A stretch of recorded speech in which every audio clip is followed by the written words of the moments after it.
திராவிட முன்னேற்றக் கழகத்தின் தலைவரும் தமிழக முதல்வருமான ஸ்டாலின் அவர்கள் 2026 சட்டசபை தேர்தலில் மிகப்பெரிய தோல்வியை தழுவார். சுமார் 40 இடங்களை மட்டும்தான் கைப்பற்றுவார் என்ற தகவலும் தற்பொழுது கிடைக்கப்பெற்றுள்ளது.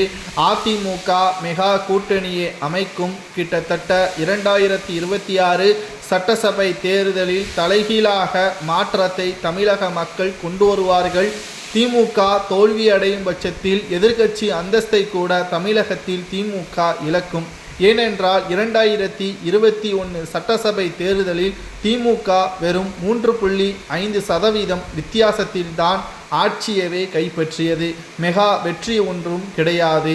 2026 சட்டசபை தேர்தல் நடைபெறுவதற்கு இன்னும் 6 மாதங்கள் இருக்கக்கூடிய நிலையில் இதற்கு தமிழக மக்களுக்கு கொடுத்த வாக்குறுதியை திமுக நிறைவேற்றியிருந்தால் நிச்சயம் 2வது முறையும் திமுக வெற்றியடைந்திருக்கும். ஆனால் சொன்ன வாக்குறுதிகளில் 5% கூட முழுமையாக நிறைவேற்றவில்லை.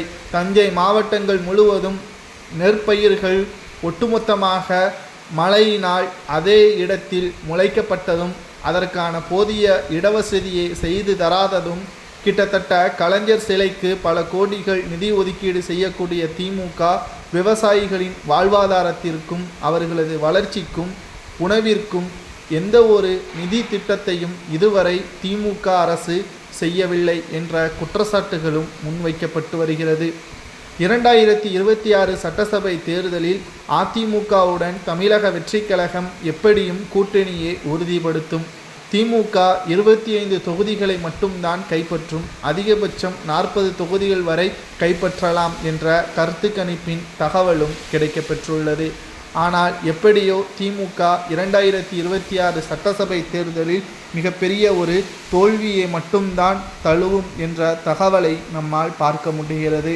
பொறுத்திருந்து பார்க்கலாம். திமுக 2026 சட்டசபை தேர்தலில் தோல்வி அடைய வேண்டுமா அல்லது 2வது முறை ஸ்டாலின் முதல்வராக பொறுப்பேற்கலாமா என்பதை தமிழக மக்களாகிய உங்களது கருத்துக்களை கமெண்ட் வாயிலாக கூறுங்கள். அல்லது அதிமுக கூட்டணி வெற்றியடையலாமா, தமிழக வெற்றிக் கழகம் தனித்து போட்டியிட்டால் வெற்றியடையுமா என்பதையும் மறக்காம கமெண்ட் வாயிலாக கூறுங்கள்.